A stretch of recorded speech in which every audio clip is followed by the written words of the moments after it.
Hello, my name is Haley Montgomery, and I am very excited to be a part of Story State 2022, focusing on the importance and craft of storytelling.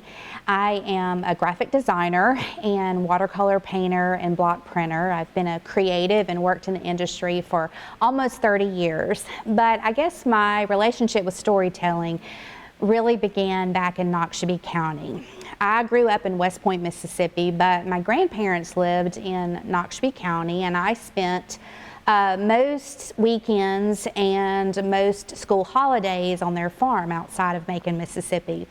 And the farm was the fun place to be, with cows and dogs and pastures and wildflowers and all the things that you would expect in a farm. But my grandparents' house had in the backyard a huge pecan tree behind their house. It was, to my eyes as a child, it was huge, very big.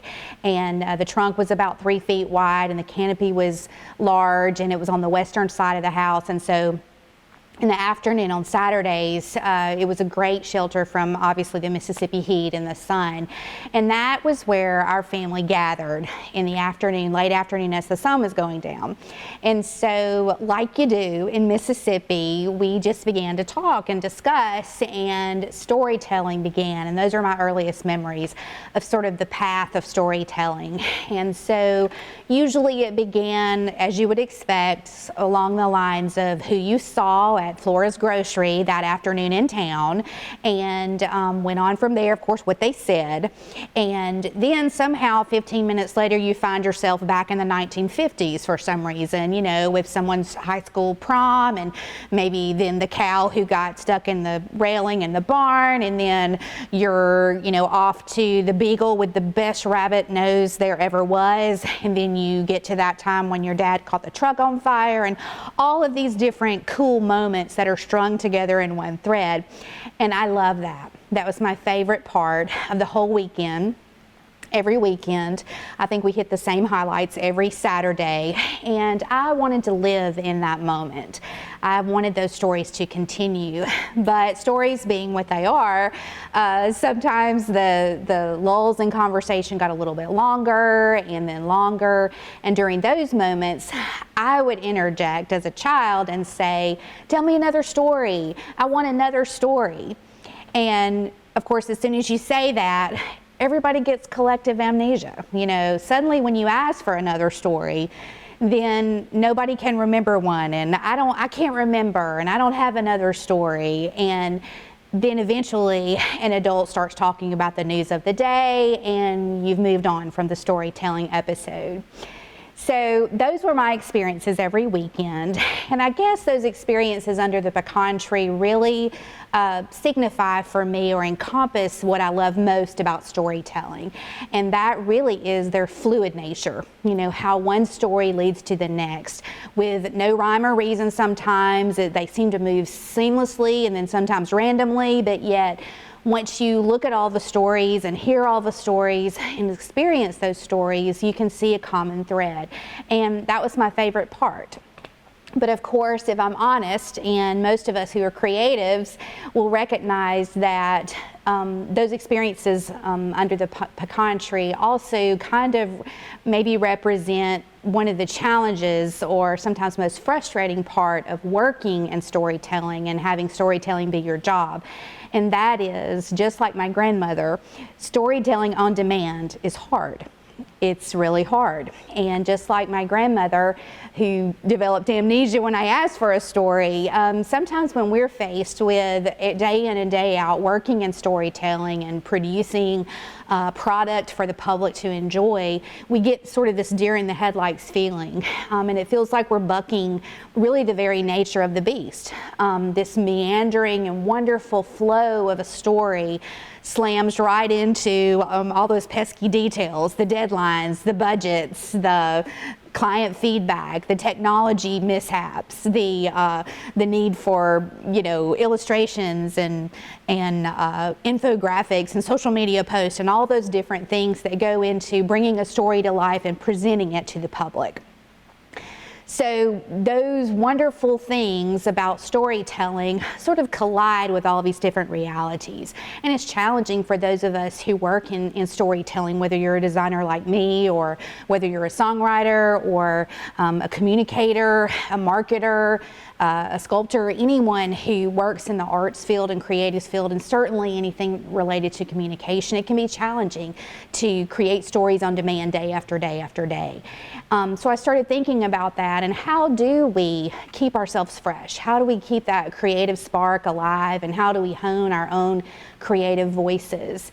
And I came up with 3 different examples from my own path and journey as a creative for the last 30 years, some things from my career that I hope might encourage you, just some ways that we can actually tap into our own story to start to inform our craft. You know, we find inspiration in all kinds of places.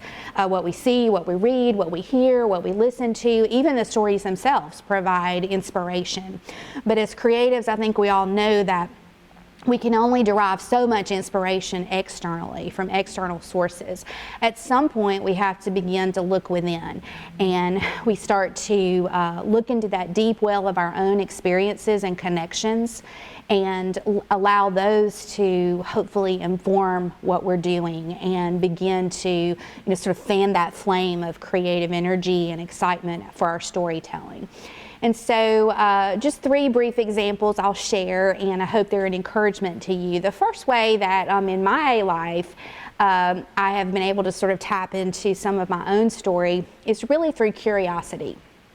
And I sort of deem that giving ourselves permission to follow our own whims without rhyme or reason. And that's hard because we, especially if you're working in the field of communication or anything related to business, you know, those meandering moments are not really, time doesn't equal money on that. So sometimes we don't allow ourselves that opportunity. But as a creative and artist over the years, I guess the first thing people, when they encounter my company and what I do, I get a lot of the comments like, you do so many different things, you have so many different options on your website or whatever, so many different types of projects that you've worked on.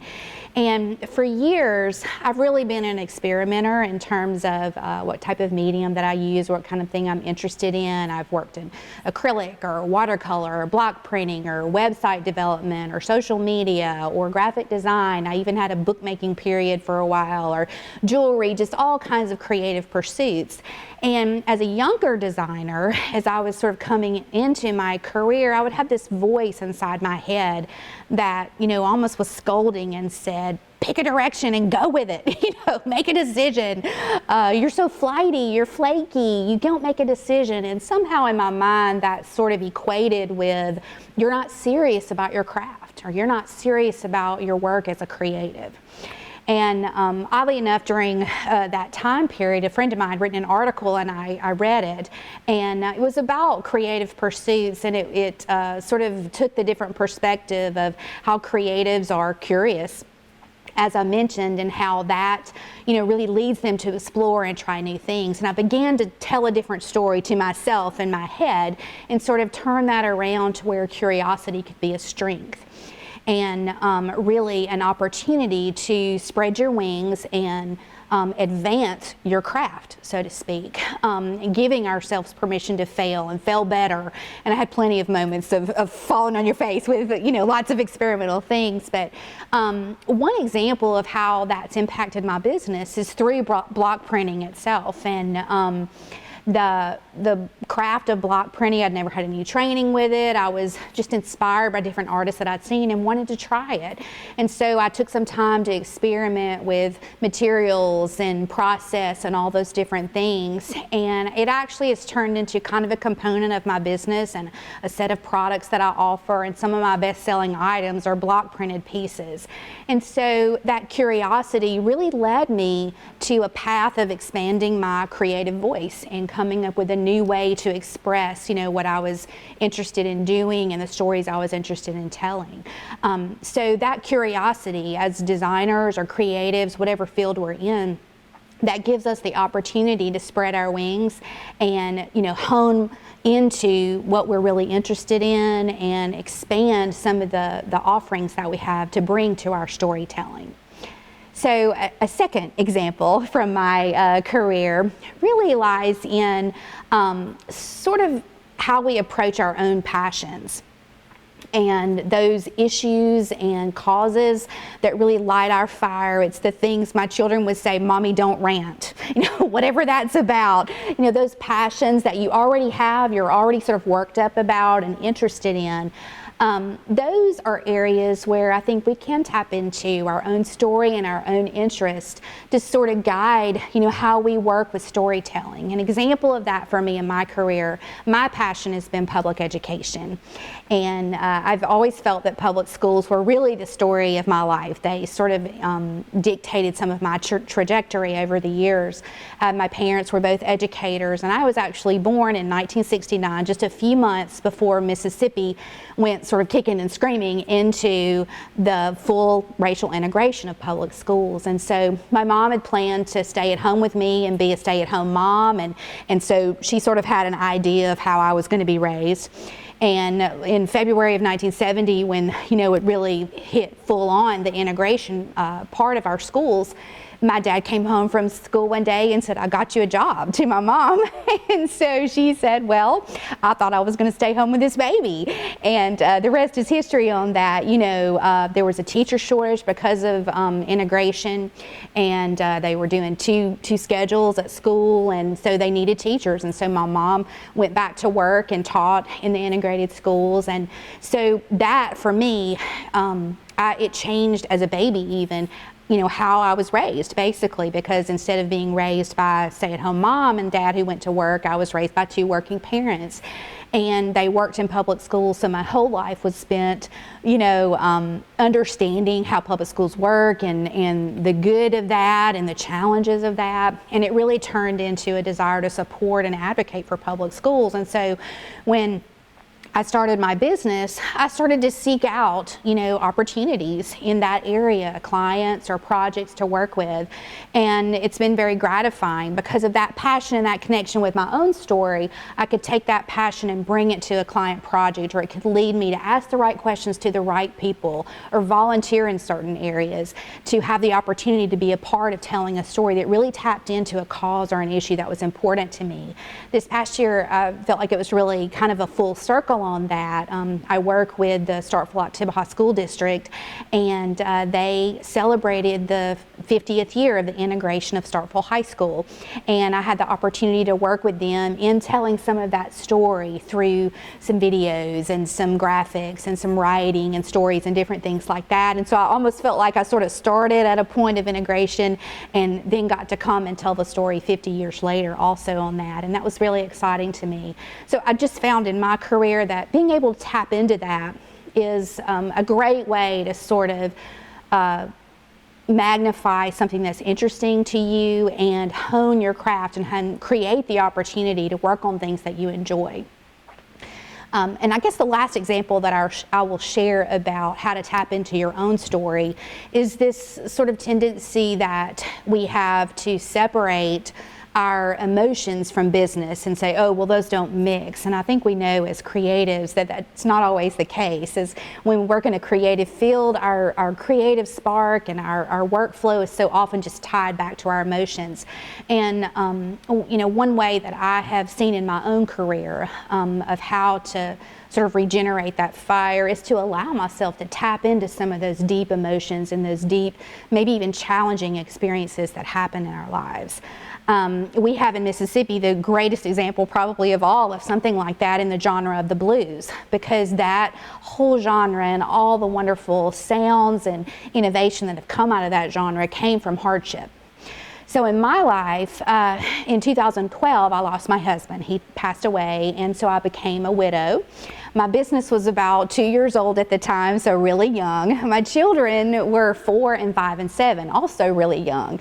So we had, as you can imagine, a lot of experiences to go through, a lot of process to deal with that, and I was overwhelmed for a lot of the time. I was suddenly the sole provider, and this young business had to provide for these young children, and it was really overwhelming, not to lie about it, for sure. And so I started to, the thing about, when death sort of intersects your life, you really start to look at, okay, I want to make sure that I'm spending my time living. I want to make sure that my creative work is really fulfilling to me. And I knew that because this core relationship was gone, and I had these, children to raise and all of these issues to work through, that I really wanted that creative work to be fulfilling to me. And I realized early on that it was important for me to take time to be able to create.